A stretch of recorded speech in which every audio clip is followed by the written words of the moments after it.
Greet you all students of third year. This is paper first unit B. Today we will discuss the kinds of poetry. Earlier you studied figure of speech, the concept of poetry, a metrical composition, the significance of meter. So it is an aesthetic experience, poetic excellence. And this is exactly the reason that bright students, they must have idea, they must have rather deeper understanding about the kinds of poetry as well. Now, earlier, uh, at first year and second year level, you must have studied different kinds of poetry. Now, sonnet, Shakespearean sonnet at first year level, at second year level, you must have studied Keats' Ode on Grecian urn and so many other, poems, lyric, and elegy. Yes, Thomas Gray's elegy. So now, what is the reason that the poet, he or she, has written in particular kind of pattern, structure, and style? There is a specific purpose behind it. Let us begin with, say, epic. Now, epic is a long narrative poem in which there are chain of events, incidents, and series of adventures, heroic deeds of superhuman figure, superhuman hero who represents whole mankind. So, students, mind you, being a student of literature, this much of concept you must know. And you see, and here, heroic deeds. Take example of, say, Ramayana, Ram, who represents whole mankind, and he has established ideals of human values. And we have other examples like Mahabharata, and say we have Homer's Odyssey, Iliad, Virgil's Aeneid, and Milton's Paradise Lost. So in Paradise Lost, Adam, he represents whole mankind. He is the first man of this world.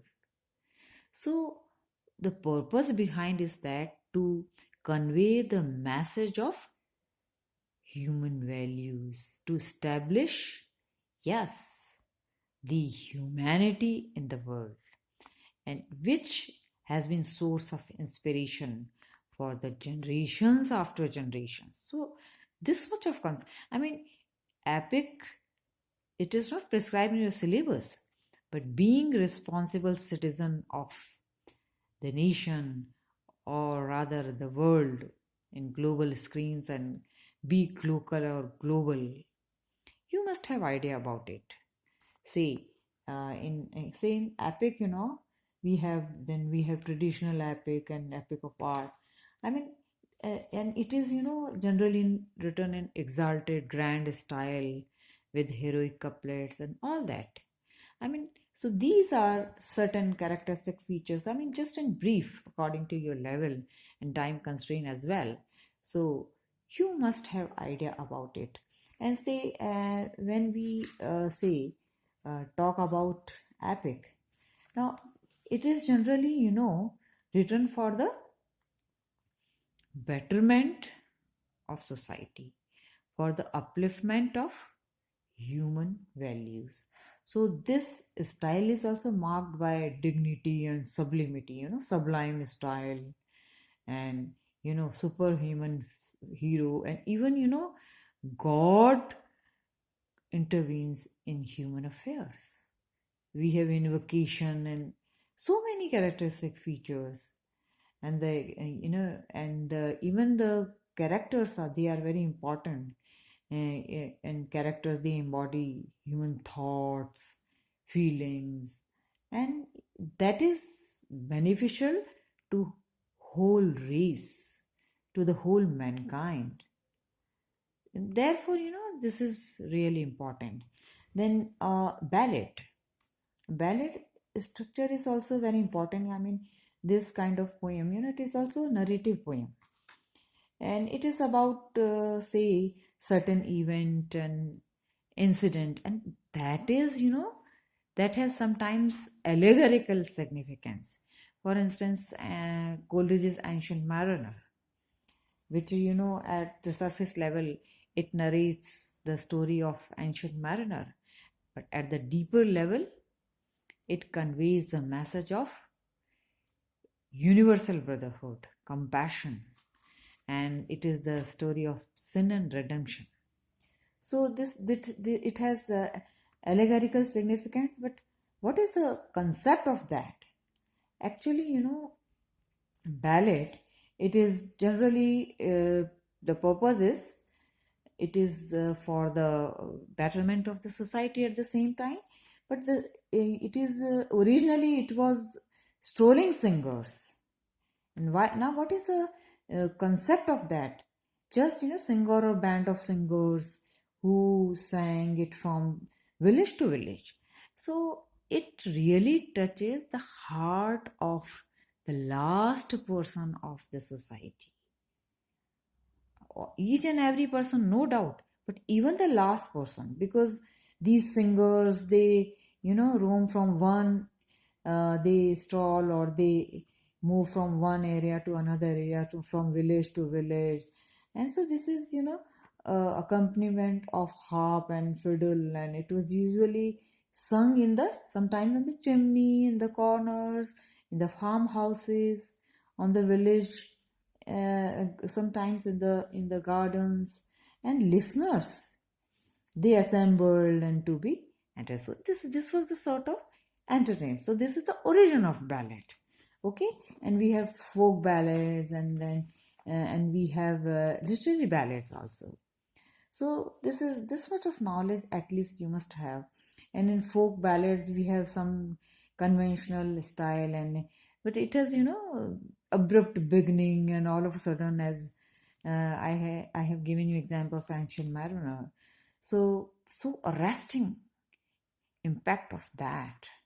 So in these, folk ballads, there and the important point here is that originally it was associated with some form of dancing also, and later it was sung and then recited. So this is this kind of, this kind of concept, the students, you must have of ballad. Okay, so this is one of the important kinds of poetry. And then we have a variety of ballads also, as I have just mentioned it. It can have folk ballad and literary ballads, okay? And sometimes we have mock ballads also. Then lyric is also, I mean, you must have studied lyrics also. Now, what is the concept of lyric? I mean, in very simple terms, lyric, it is in poetic composition and to be sung. It's just for your, say, better understanding, or just to make it easier in simpler way, it is a sort of song. So poetic composition which can be sung in simple way, as when you watch some movie and you say, oh, nice lyric of this particular say poetical composition, and that is, so this, and the word lyric, actually it is derived from the Greek word lyrikos, and which means a piece of say poetic composition meant to be sung, and now to the accompaniment of some lyre.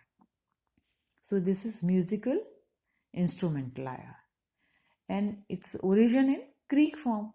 So we have Greek origin and the lyric, and it has two characteristics of its origin. It is an expression of a single emotion, and it is musical composition. So the poet's personal ideas, feelings, and sentiments, they are expressed in that.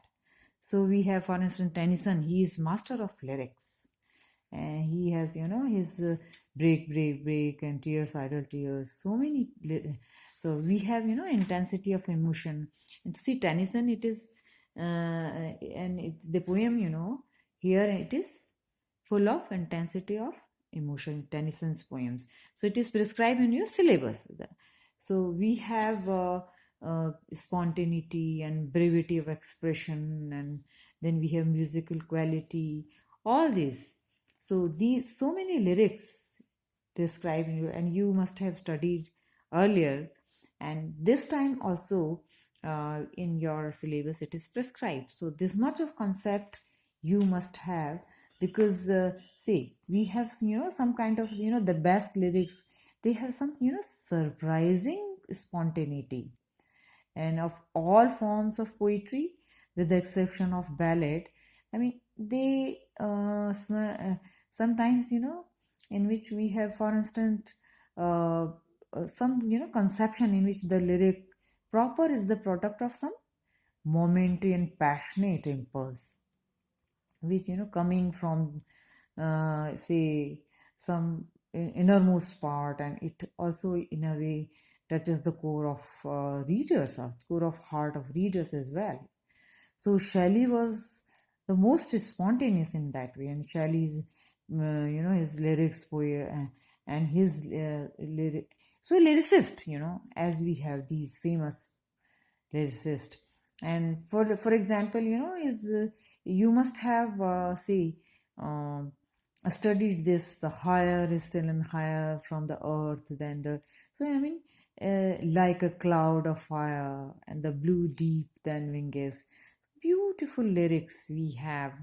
And see this brevity of expression.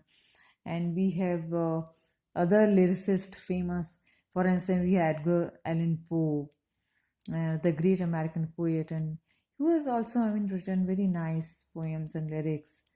And we have, musical quality also there in this, in Tennyson's uh, beautiful lyrics we have. Ring out wild bell this time, and the poems crossing the bar, these poems prescribing your syllabus, and we will discuss in much detail.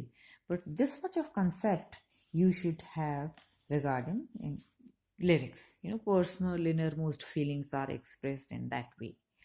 Now you must have studied Keats' Ode. Now ode, actually we have in which it's also is a lyric poem, but it is different from lyric. Why? What is the reason? In a way it is quite similar. There is some similarity between lyric and ode, and some critics they have pointed out that in a way ode is also a lyric, but the difference is that some length and some seriousness in tone, and the exalted style, and some dignified in expressing in expression. So this kind of dignified emotions and ode. And we have some, and especially one of the complex or irregular metrical form also in ode we have. So this is ode, it is in a way we can say often the form of an address, okay, and generally it is dignified and exalted in style and some subject, the feeling, I mean it is based on some say serious subject sometime, or some say maybe sometime the theme of patriotism, nationalism, or celebration of some say Olympic winners. So this kind of we have conception of ode. And particularly the origin. Now the concept of ode must be clear, because we have Pandaric Ode, it has Greek origin. So we have Doranian Ode, Pandaric Ode, and which is named after the district and dialect in which it is, yes, written. It was composed at that time. So it was also called in a way Pandaric Ode. Now what is the reason behind it? Because there is some kind of set pattern and structure of it. It consisted of three parts: strophe and antistrophe and epode. So what is the meaning of it? Actually the singers, they moved, I mean the purpose was, yes, the purpose was make some kind of nice movements and dance, and with some steps the singers they move to one side during the strophe and retracing their steps during the antistrophe. So which was for that reason metrically. Yes. And therefore, and this is the, strophe. And then standing is still during the epode. So this was the pattern when in the movement and dances and steps, the strophe and antistrophe. I mean, movement towards forward, and then this was, that the ear was just held by the eye and the divisions. So the ode, in a way, these, distinct and very significant, as we have say Keats' odes, ode on Grecian on and all that. So we have say Horatian odes also. So this specific structure, it was applied at the time of Pandar. Yes, Pandar, and that's why it has Greek origin. And later on, we have English ode, Keats' odes, and we have, they are called English ode. This is another type of ode. So, which is, generally it did not follow exactly or strictly this kind of structure. But the point is that romantic poets, they have some kind of personal ode and description of passionate meditation, and which is, stimulated by an aspect of the outer scene, and the turns on the attempt to solve either some kind of problem, or some in sometimes we have generally human one, and then and as we have Wordsworth's intimation ode, and Coleridge's reaction and ode, and Shelley's ode to the west wind, and we have examples, Keats' 6 famous odes, they are English odes. So we have difference between Pandaric ode and English ode. So Keats' ode and Shelley's and William Wordsworth, they are under the category of English ode. So it must be clear to you. So we have these different types of odes, and we have some characteristic features of ode, students, mind you, because now what is the peculiar aspect of ode? No doubt it is longer poem, and there's some kind of the emotion it embodies is of kind of that admit of the development. I mean, the structure may be regular or irregular, whatever, but the ode, it may suggest its choral origin, and it may be personal or subjective, whatever, but it is often in exalted style, grand style, and it is often addressed directly to the some person or the object. So that's why Keats, who is regarded as one of the most famous poets of odes, and particularly for his 6 odes. And besides that, we have other odes like and we have Shelley's ode to the west wind is also very famous ode, and we have say this is Wallace Stevens' ode also, the idea of the order at Key West.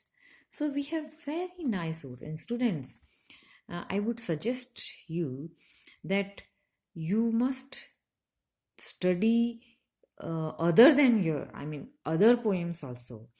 The poems prescribed in your syllabus, fine, you must be thorough with that text, but you should have habit of reading if you really want to be part of literature. And literature must be integral part of life, and just to make you a good human being. So try to develop reading habit. So some nice odes in the whole range of English poetry and lyrics also, ballad also, different, so you should have habit of reading so many poems, and you would really enjoy it.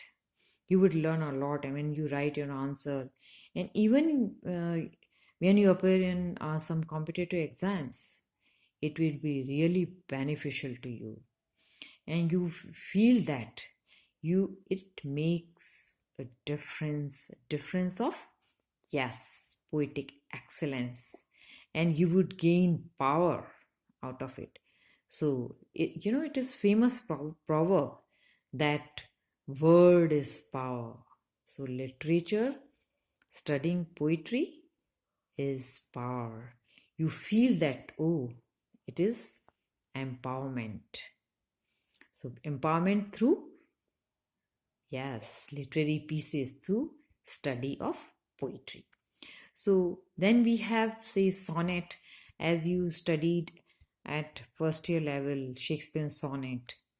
And sonnet, generally, you must be, see, as if you are sitting in front of me. If I ask you this question, student, it must be in your tips, that poem of 14 lines and all that, because you study in a very simple kind of definition. Earlier, when I had interaction with my students, they generally say, oh, the poem, but now what is the meaning? This is structural part. I mean, you should be thorough with the thematic part of also. Structure part is fine, it is good, but you should know what is the reason behind it. So sonnet, two kinds of sonnets we have. And sonnet actually is of Italian origin. Do you know this fact? And it flourished in Sicily and Dante and Provine. So these are, the great poets. So, and first composed sonnet in the latter half of the 13th century. So you should know about the origin of that. And the word sonnet is probably derived from the Italian word sonetto, as we discussed earlier also. My students at first year level, you must have studied it. And what is the meaning of it? Little sound. Okay, so its name, and it's suggestive, and it was a short poem recited originally to the accompaniment of music. Yes, so I mean, this is some common quality in all these kinds of poetry, be it lyric or say ballad, musical quality we have. And but by the time of folk, it reached England, and it had already lost its original character. So sonnet is in somewhat, we can say artificial form, and its structure is intricate and all that. But we have two kinds of sonnet: Italian sonnet, Petrarchan sonnet, and English Shakespearean sonnet. Okay, so Petrarchan sonnet, Italian sonnet, in which we have two parts of it. Okay, do you remember, students? Just your memory test. You studied at first year level octave and system. Yes, but thematic part is more important, as I told you earlier. Idea takes a turn in ninth line. Yes, the poet, he discusses some problem in the octave and finds solution in the sestet. So this is the crux of sonnet. So you should also know the thematic or the meaning, the concept of sonnet, apart from its structured part. Okay, then we have English and Shakespearean sonnet also, as three quatrains and concluding couplet. So the poet, he tends to find remarkable solution of the problem in the concluding couplet. Yes, so we have these, and see, the subjects of sonnets, they are also very important, because we have so many examples of sonnets. We have in sonnets in England, and we have all, I mean, we for instance Sir Philip Sidney, and so many other examples of these. And we have Elizabeth Boyle. At least you should know the name of these poets. Okay, and the rhyme scheme also, A B A B C A. So this Shakespearean sonnets, what is the rhyme scheme? Do you remember, students? As we discussed in last turns also, A B A B, and B C B C, and C D C. So this E. So this is quite simple, rhyme scheme of that. So then we have, say, elegy. Yes, another kind of poetry is elegy. Elegy, it is very speculative, contemplative, philosophical poem said in which the poet laments the death of a person. So it is generally, very pensive. The poet is in very pensive and meditative mood, as Thomas Gray's famous elegy. But we have difference in this elegiac structure also. Now, what is the reason behind it? Because, for instance, we have Tennyson's In Memoriam. It is lamentation on the death of his intimate friend Arthur Hallam, and we have Milton's Lycidas is prescribed in your syllabus. Okay, so we have these certain examples, but Thomas Gray's elegy is different. In which we have some abstract emotion idea is also sometime it is personified, and the poet tends to rise from an individual to general, from particular to universal, and inevitability of death, philosophical aspects, and then that's why the poet he has passion to convey the message of positivity to the whole mankind rather than just the lamentation on the death of a person. So this much of concept must be clear to you. So elegiac note is not confined to some melancholic aspect. The purpose is that, yes, you must do away. A human being must do away with this kind of mourning, lamenting, or unhappiness.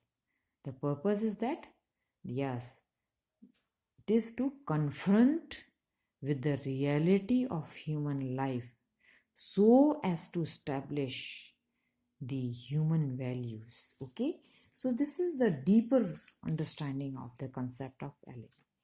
So in this way we have the kinds of and dramatic monologue also, as Robert Browning's Last Duchess, My Last Duchess, you studied in the last term. So it is monologue, the concept of that, it is derived from the Greek word monologue, and the meaning is speaking alone. And dramatic monologue, it is essentially study of character, mental state and moral crisis and meet from the inside, and in a way its mode is predominantly psychological or analytical in a way, meditative and melancholy. Okay, so this is the we have narrative poems also, then we have satirical poems also, just to satirize the folly and frivolities prevailing in the society, just to eradicate the corruption in the society. So the motivational purpose of these poems, the poems, narrative poems and descriptive and suggestive and expressive. But what is important, students, mind you, that these poems, they engulf all the domains of human life: social, cultural, political, and national, geographical, religious, and spiritual. So you just have a look, students. This is for your better understanding. We have kinds of poetry, epic, ode that we have discussed, and yet then we have stanzaic structure is also very important. Okay, we have couplet 2 lines, we have triplet 3 lines, quatrain 4 lines. So these are basics of poetry, and I expect my students, they must be thorough with that. Sestet, 6 lines, an octave. And then we have, here I would like to mention 2 important points, as we discussed that we have haiku and limerick. This is also this concept. I mean, what is the meaning of it? That limerick actually is a 5-line witty poem with a distinctive rhythm. So I think students, when we discuss kind of poetry, we must cover this also. I mean, these two, okay? The haiku and limerick. There are some students, sometimes they do not have idea about these. And so limerick, what is the meaning? 5 line witty poem, okay? Here, see, have a look. 5 lines poems, okay? Witty poem. And then we have haiku is the ancient form of poem, and writing is renowned for its small size. So just 3 lines poem with punctuation and syllables, the precise punctuation, and okay. So these are also. I mean, see, you just have a look here. Also, it is haiku, and you must be curious to know what is it actually. See the pronunciation also, haiku and limerick. Okay, so what is haiku? It is 3 line poem, and limerick 5 lines poem. So this much of at least you should, the knowledge you must have about the kinds of poetry. Okay, yes, all the best. Thank you, and you revise it. We'll continue.